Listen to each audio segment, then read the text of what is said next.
যে গাছ হাজার হাজার বছর ধরে ভারতীয় সংস্কৃতির অংশ ছিল, তা রাতারাতি একটি কঠোর আইনের অধীনে চলে গেলেও এই কড়া আইনের মধ্যেই একটা বড় ফাঁক রাখা হয়েছিল।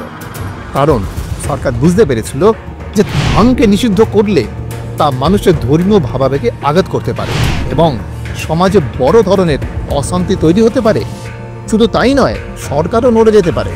তাই সেই আইনের ফাঁকটা বড়ই অদ্ভুতভাবে রাখা হয়। এই এনডিপিসি অ্যাক্ট গাঁজার ফুল আর রেজিনকে নিষিদ্ধ করলেও এর পাতা আর বীজ যা দিয়ে ভাঙ তৈরি হয় তাকে আইনের আওতার বাইরে রেখে দেয়, শুধুমাত্র ধর্মীয় আর সাংস্কৃতিক ভাবাবেগকে মান্যতা দিয়ে।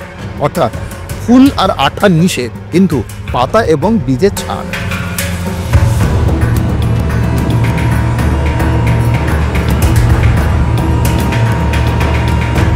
গোপনীয়তার গপ্প চ্যানেল সাবস্ক্রাইব করুন।